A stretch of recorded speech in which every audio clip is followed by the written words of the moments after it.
Hello students, कैसे हैं आप सब। आशा करते हैं आप सब अच्छे ही होंगे। आज जो है हमारा मैथ्स में जो यूनिट पढ़ना है उस यूनिट का नाम है अलजेब्रा। और अलजेब्रा के अंदर भी हमें जो पढ़ना है वो है मैट्रिक्स एंड डिटर्मिनेंट। अलजेब्रा हमारा क्लास 12 बोर्ड एग्ज़ाम में टोटल 13 मार्क्स का आता है, जिसमें से 7 मार्क्स मैट्रिक्स के क्वेश्चंस आते हैं और 6 मार्क्स के डिटर्मिनेंट में से क्वेश्चंस आते हैं। मैट्रिक्स जिसे हिंदी में आ भी कहते हैं और डिटर्मिनेंट जिसे हिंदी में सारणी भी कहते हैं। आज हम लोग बात मैट्रिक्स पे ही करने वाले हैं, क्योंकि पहला जो चैप्टर है वो मैट्रिक्स है। मैट्रिक्स और डिटर्मिनेंट को एक साथ पढ़ना पड़ता है, लेकिन सबसे पहले हम मैट्रिक्स को समझेंगे, फिर डिटर्मिनेंट को समझेंगे एंड देन दोनों को एक साथ पढ़ेंगे। असल में चैप्टर का नाम है मैट्रिसेस, जो कि प्लूरल फॉर्म है मैट्रिक्स का। ऐसे तो मैट्रिक्स का प्लूरल फॉर्म मैट्रिसेस भी है और मैट्रिक्सेस भी है, लेकिन चूंकि मैट्रिक्स जो है वो लैटिन वर्ड है और लैटिन में हम मैट्रिसेस को ज़्यादा महत्व देते हैं, मैट्रिक्सेस को यूज नहीं करते हैं। कहने का मतलब है कि मैट्रिक्स लैटिन वर्ड होने की वजह से लैटिन मैट्रिसेस को अप्लाई करते हैं, इसलिए हम लोग मैट्रिसेस अप्लाई करेंगे। डिटर्मिनेंट का प्लूरल फॉर्म डिटर्मिनेंट्स होता है, सिर्फ एस लग जाता है। आज जो चैप्टर में हम लोग पढ़ने वाले हैं उसमें पढ़ेंगे कॉन्सेप्ट, नोटेशन एंड ऑर्डर के बारे में।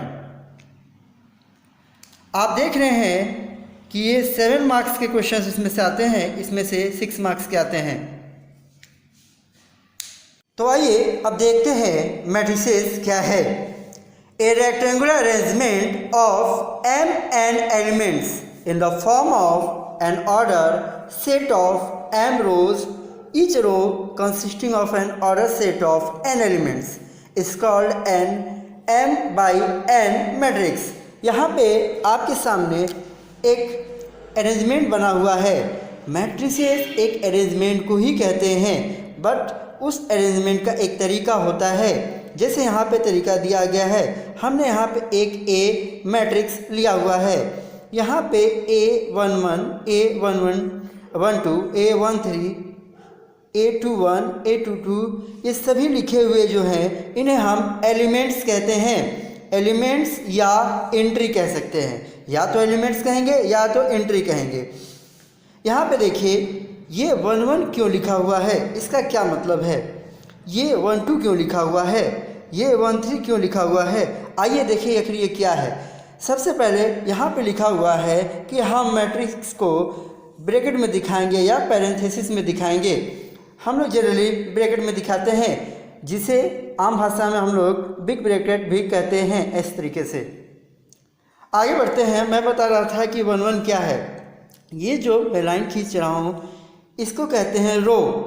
चूँकि ये पहला है इसे इसको फर्स्ट रो कहते हैं, इसे कहते हैं सेकेंड रो, इसे कहते हैं third row and further on जैसे जाएंगे फोर्थ, फिफ्थ एंड इस तरीके से आएगा। यहाँ पे हमारे पास टोटल m रो हैं, इसलिए लास्ट वाले रो का नाम हम लोगों ने m रखा है।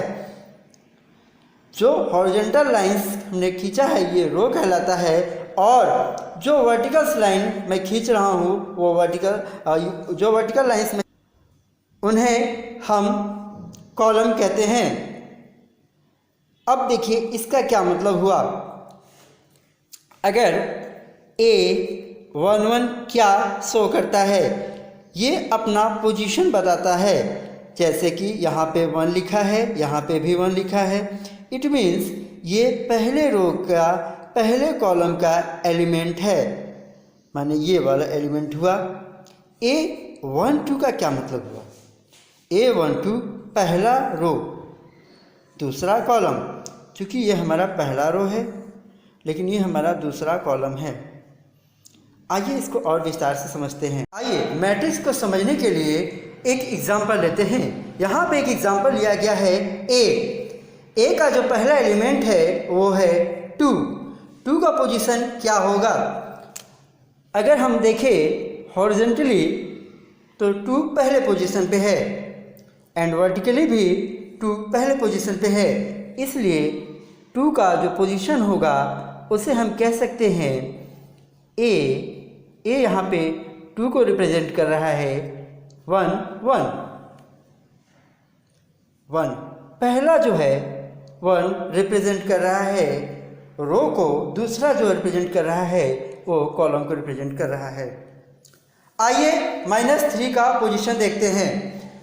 -3 अगर हम हॉरिजॉन्टली देखें तो अभी भी -3 पहले पोजीशन पे है, लेकिन कॉलम जो कि ये पहला कॉलम था ये दूसरा कॉलम है और ये तीसरा कॉलम है।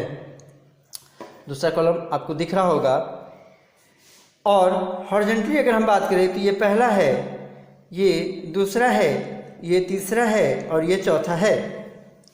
तो 3 जो है हॉरिजॉन्टली पहले रो पे आ रहा है लेकिन दूसरे कॉलम पे आ रहा है, तो इसका जो पोजीशन होगा वो होगा A 1 2। आइए हम 4 के लिए देखते हैं।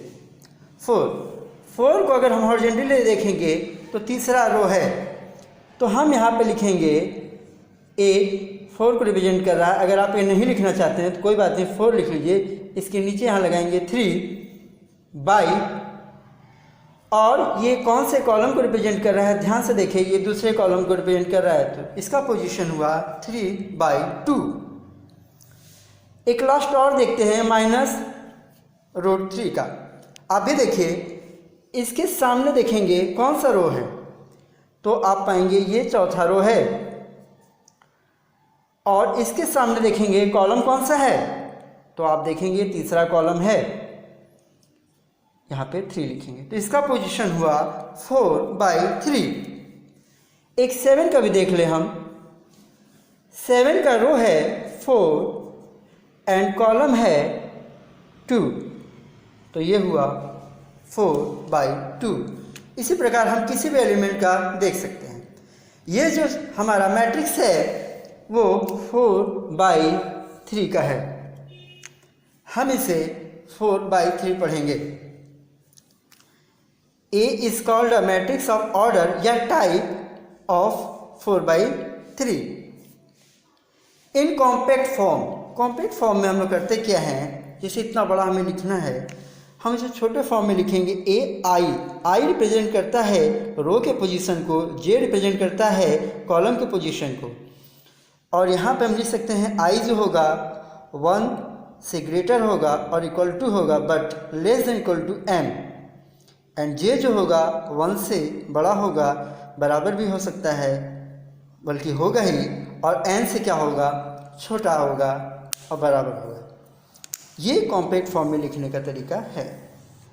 इससे आगे भी हम लोग बात करेंगे। तो उम्मीद करते हैं ये वीडियो आपके लिए बहुत अच्छा रहा होगा और हेल्पफुल रहा होगा।